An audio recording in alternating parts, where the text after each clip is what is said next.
Welcome to the deep dive, the place where we take these, incredibly complex legal and financial documents, and we really try to pull out the most important things for you. Today, we are tackling what I think is, well, it's the Mount Everest of Canadian estate planning, the family trust. Oh, absolutely. It is essential, and I think we have to start by just saying how intimidating this all sounds. A family trust is, it's an incredibly powerful tool. The ultimate tool, really. It is for preserving wealth, for control, and for some very strategic tax planning. But that power, it comes with a lot of complexity. Hmm. We're dealing with legislation from the CRA that is, it's intentionally designed to catch people. Right, to catch the missteps. Exactly. And those missteps aren't just a headache. They can be massive, immediate tax bills. And that's exactly the challenge we're taking on today. Our mission is to give you a complete plain language blueprint. We want to cover the basic legal structure, the strategic why behind it, why you'd even bother with the expense. And the costs, the real costs. Yeah, the real costs, and maybe most importantly, those terrifying tax tripwires like the 21-year rule. The goal is that by the end of this, you'll be able to ask your own advisors the right questions. And to really understand what they're telling you, we just need to be clear from the start. A family trust isn't like a bank account. It's not a TFSA. It's a very rigorous, very demanding legal agreement that needs constant attention. Okay, so let's start right there at the very beginning. What is this thing, legally speaking? Well, the classic legal definition is a relationship of obligation recognized in equity. Which sounds very much like a lawyer wrote it. It does. So in practical terms, think of it as a customized rulebook. That rulebook is a legal document called the trust deed, and its entire job is to legally bind one person to hold assets for the benefit of another. And the absolute genius of it, the reason it works, is this idea of separating ownership. That's the engine of the whole thing. Yeah. You legally split ownership into two pieces. First, you have legal ownership. Okay, who holds? That's held by the trustee. They're the manager, they're on title. But then you have beneficial ownership, Yeah. and that's held by the beneficiaries, Yeah. the people who actually get to enjoy the assets. So the manager has control but can't benefit, and the beneficiaries can benefit but have no control. Precisely. That separation is what gives you all the power for asset protection, for tax planning. But to make it work, you need four distinct players in this structure. Let's start with the person who pushes the button to start it all, the creator. That's the settler. The settler is the person who brings the trust into existence by transferring a very small nominal amount of money to the trustee. We're talking $10, maybe $100. Just a token amount. It's a token amount, but it's legally critical. Without that first transfer of property, there is no trust. Now, here's something that I think trips a lot of people up. If I'm setting this up for my family with my money, the advice is that I shouldn't be the settler. Why is that? Why does it need to be, a friend or a lawyer? It's a necessary bit of legal choreography. It's all about neutralizing the CRA's attribution rules. We'll get into the details later, but basically, if you transfer property to a trust for your spouse or your minor kids, the income can be taxed back to you. So if I'm the one who puts in the $10 and then I also put in the millions of dollars later, the CRA can draw a straight line. They can't. It creates a direct link that can trigger those rules. So by using an arm's-length person, your accountant, your lawyer, to put in that first symbolic $10, you create just enough legal distance. It's a fiction, but it's a necessary one. Oh, so the settler's job is done in 5 minutes. Now we get to the person actually steering the ship, the trustee. Right. The trustee holds that legal title. They are the official manager. And what's the weight of that responsibility? It sounds heavy. It's immense. It's governed by what's called a fiduciary duty, which is the absolute highest legal standard of care there is. It means they have to act honestly, in complete good faith, and only in the best interest of the beneficiaries. They're totally bound by that rule book, the trust deed. 100%. And they are legally liable. For example, there's the prudent investor rule. What does that mean in practice? What would a breach look like? So let's say the trust has $5 million in stocks. A prudent investor would diversify. But say your trustee decides to put $4.5 million of that into one single high-risk tech stock because they have a good feeling about it. And then it crashes. And then it crashes. Even if their intentions were good, they breached their duty of diversification and prudence. The beneficiaries can, and frankly should, sue that trustee personally to recover the losses. Wow. Okay, so that really underlines why choosing your trustee is so critical. It's maybe not a job for your well-meaning but financially inexperienced cousin. It's often a job for a professional or a corporate trustee, exactly. All right, so then we have the people. The whole thing is four. the The beneficiary. family members, right? Your kids, your spouse, your grandkids. Mhm. They hold the equitable interest. They're the ones who are entitled to receive distributions. And a key word here that I see in all the documents is discretionary. Most of these are discretionary trusts. What does that mean for the beneficiary? It means they have no automatic right to get anything. The trustee has the full power, the discretion, to decide who gets what and when they get it. And that's huge for asset protection, right? It's the whole ball game. If a beneficiary can't legally demand the money, then their creditors can't easily claim it either. Or an ex-spouse in a divorce. The asset isn't technically theirs to lose. Okay, there's one last role, which is sort of the ultimate control lever, Hmm. the appointer. Why is this person so important? Because the person who created the wealth wants to maintain ultimate control without having the legal liability of being the trustee. The appointer, or sometimes called the pointer, doesn't manage the money day to day, But they have one huge power. the biggest power. They can hire and fire the trustees. So if the trustee is acting imprudently or the family situation changes, the appointer can just remove them and put a new one in place. It's the ultimate safety valve. It's how you can sleep at night, knowing you still have control over who is managing your legacy. Exactly. Okay, so we have the players. But for this whole thing to even be considered valid by a court, there are three technical legal requirements, the three certainties. This sounds like where the DIY approach goes completely off the rails. It's where it collapses. If your lawyer misses any one of these, the trust is void. It's like it never existed. And that can trigger a massive immediate tax problem. So what's the first one? Certainty of intention. The trust deed has to be crystal clear that you intend to create a trust. You can't use vague language like, I hope my kids use this money well. It has to be a command. The trustee shall hold this property. No ambiguity. What's number two? Certainty of subject matter. The assets have to be clearly identified. You can't just say, my fortune. You need to list the account number, the legal description of the real estate, the exact number of shares in the private company. It has to be precise. Utterly precise. And the third is certainty of objects. The beneficiaries have to be clearly ascertainable. So saying my children or my issue works. What doesn't work? My favorite relatives or my good friends. It's Mhm. too vague. A court has no way of knowing who that is. And if the court can't figure out who the beneficiaries are, the whole structure fails. And the assets just go back to the original owner? They revert back, which triggers that huge capital gains tax bill we were trying to manage in the first place. It's a complete disaster. This is why you need a specialist lawyer. Right. So that establishes just how complex this is. So let's get to the big question. Why would anyone go through all this trouble and expense? What can a trust do that a simple will just can't? Well, the why is actually overwhelming for the right kind of situation. Mhm. The number one reason is control and conditional distributions. A will basically just dumps the assets on your beneficiaries at a certain age, Usually all at once. all at once. A trust lets you manage that wealth across decades. You can build in conditions. For example, you can say funds can only be used for education until age 25. Or you could phase the capital release. Exactly. Say 20% at age 25, another 30% at age 35, and the rest at 45.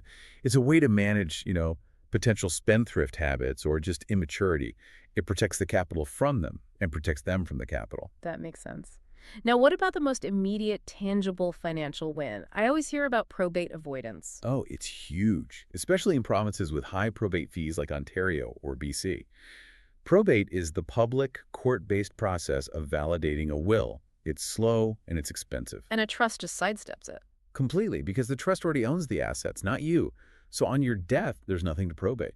You save time. Probate can take a year, even two, and you save money. How much money are we talking about? Well, probate fees can be up to 1.5% of the estate's value. So on a $5 million estate, you could be saving $75,000 in fees right off the top. That alone can pay for the trust setup many times over. And there's another benefit tied to probate being a public process, confidentiality. This is non-negotiable for business owners or just private families. A probated will is a public document. Anyone can go to the courthouse and look up who got what. Your competitors, your neighbors. Anyone. A trust deed, on the other hand, is completely private. The assets, the beneficiaries, the terms. Nobody sees it except the trustees and their advisors. Okay, let's talk about the shield aspect. Asset protection. How does a discretionary trust protect assets from a beneficiary's creditors or a future divorce? It goes back to that word discretionary.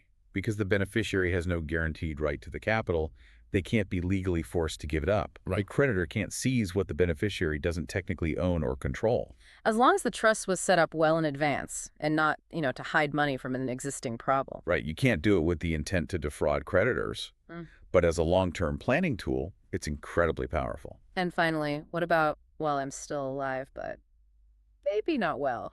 Leaving incapacity. A will doesn't help me there, does it? A will does nothing until you die. A trust is active from day one. If you become incapacitated, the trust deed will already have a clause naming a successor trustee.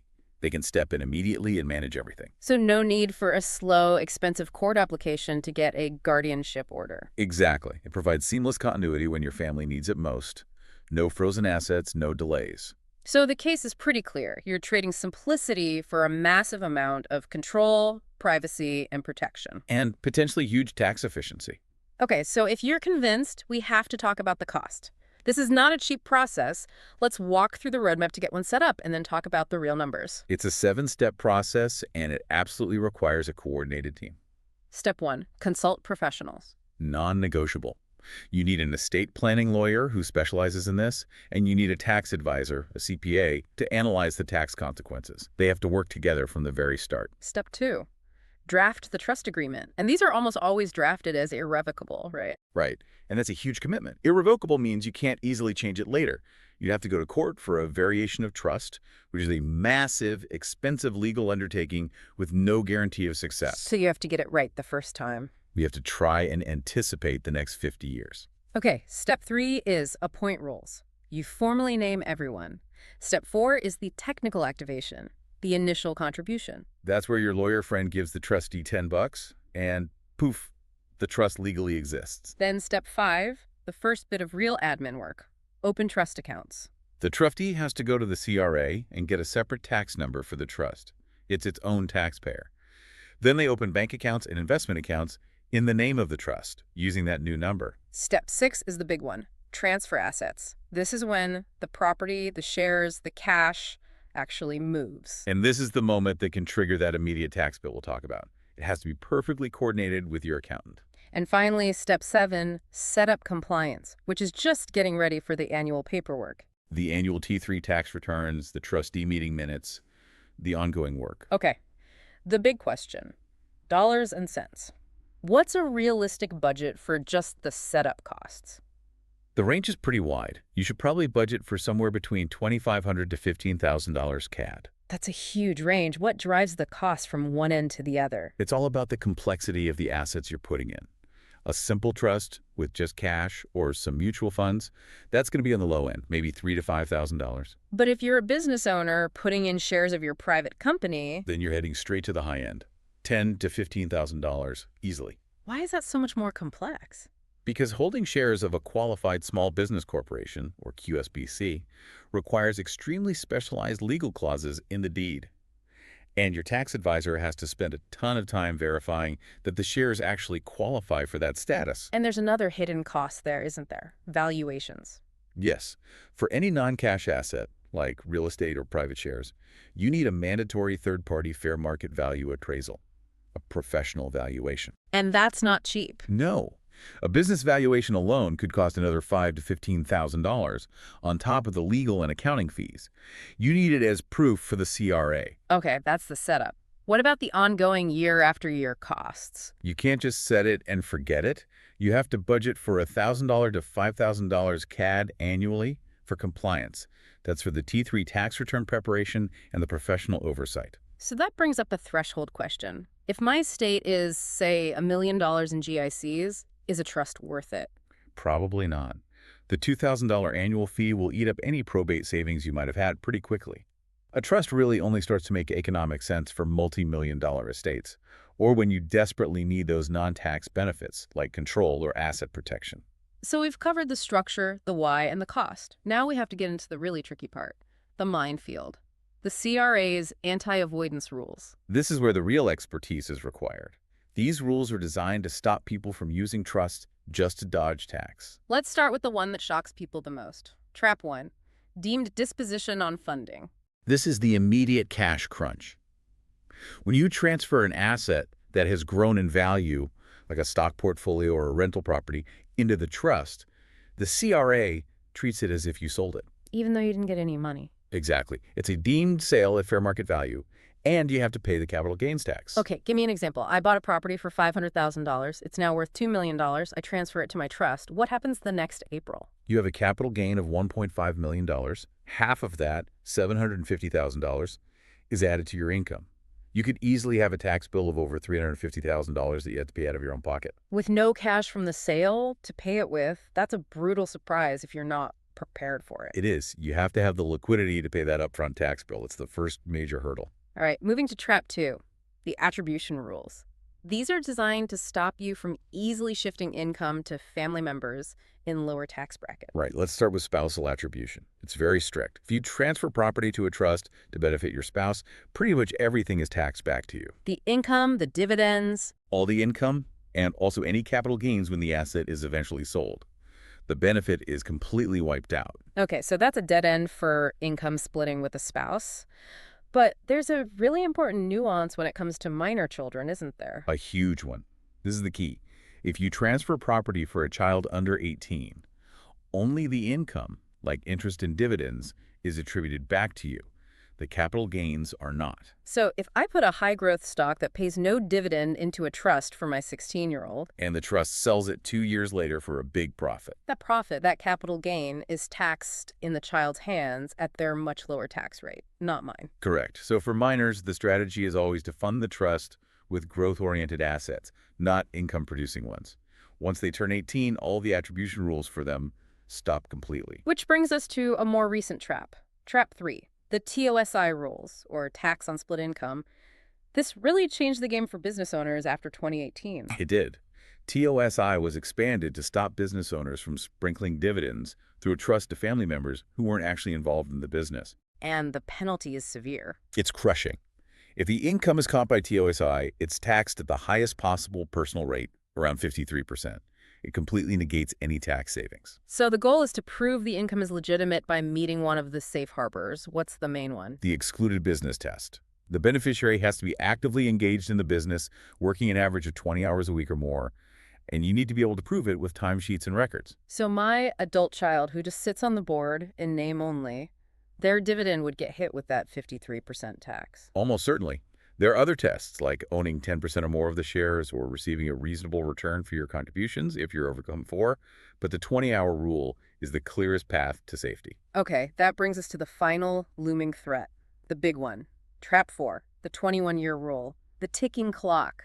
You have to treat this 21-year anniversary like an unavoidable deadline. It's the CRA's way of preventing trusts from deferring tax forever. What happens on that 21st birthday? The trust is deemed to have sold all of its capital property at fair market value, again, a deemed sale. So let's say a trust holds private company shares.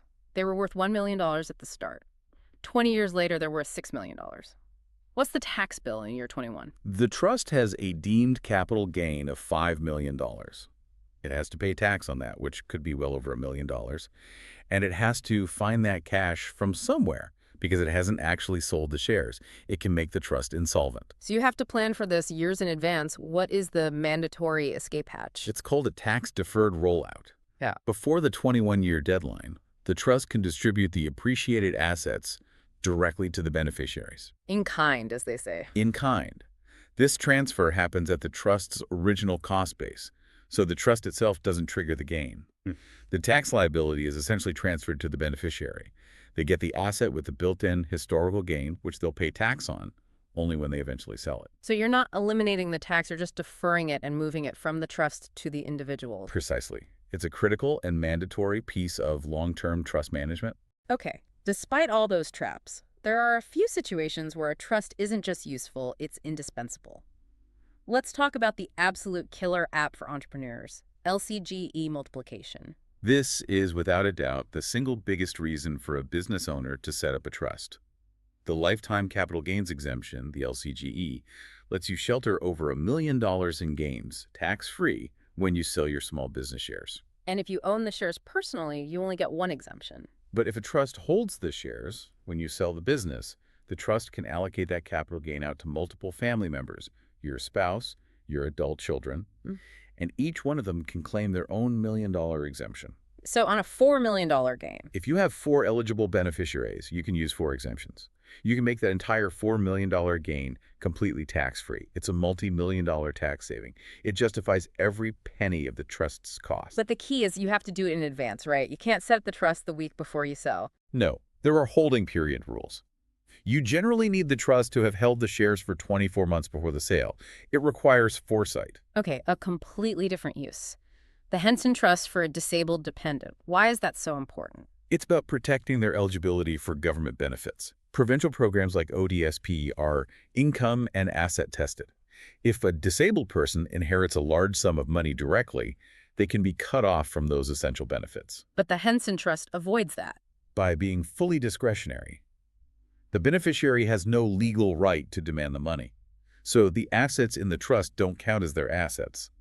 The trust can then supplement their care, pay for extras, without jeopardizing their core government support. And finally, what about blended families? They're so common now. Trusts are a perfect solution. A spousal trust can ensure your new spouse is cared for the rest of their life. They get the income from the assets, they can live in the house, but the trust guarantees that when they pass away, the capital goes to the children from your first marriage. So it prevents the capital from being accidentally diverted away from your kids. It provides certainty and peace of mind for everyone. Okay, so this leads to the final comparison. If a trust is so powerful, do you even need a will anymore? Yes, Yeah. 100%. They are partners. A trust is for managing assets, but a will has a few critical jobs that a trust simply cannot do. And the single biggest one is? Naming guardians for your minor children. A trust cannot do that. Only a will can. For any parent with young kids, a will is absolutely non-negotiable for that reason alone. So for any complex estate, the answer is you need both. You use the trust for the major assets, for control, and for tax planning. And you use a will as a safety net, and most importantly, to appoint those guardians. This has been an incredibly thorough deep dive. We started with the legal structure. We talked about the very real costs, that $2,500 to $15,000 setup, plus the annual overhead. And we walk through those 4 huge tax traps: the deemed disposition, the attribution rules, the TOSI rules for businesses, and that ticking clock of the 21-year rule. I think the biggest takeaway here is that a trust is not a passive tool. It's a dynamic, high-stakes legal structure that needs constant professional management. That's the key insight. They are bespoke instruments. You can't use a cookie-cutter approach. The biggest mistake people make is not having a coordinated team, a lawyer and a tax accountant working together from day one and every year thereafter. Which brings us to our final provocative thought for you to consider. Is the absolute control and the incredible tax-saving potential really worth the high annual cost and the constant planning that's required to manage that 21-year clock for your family's future? And for those of you who are ready to explore this, who think this might be the right fit, we do want to provide a specific resource. Muneris Financial Services specializes in exactly this kind of complex wealth planning. You can reach them directly. The cell number is 778-898-3202. That's 778-898-3202. The email is mansour@muneris.com. And their website is www.muneris.com. And I think walking into that conversation armed with what we've discussed today, understanding the costs, the roles, and especially those tax pitfalls, is the absolute best first step you could take. Thank you for joining us for this deep dive. We hope you feel better equipped to tackle the Mount Everest of estate planning. We'll catch you on the next deep dive.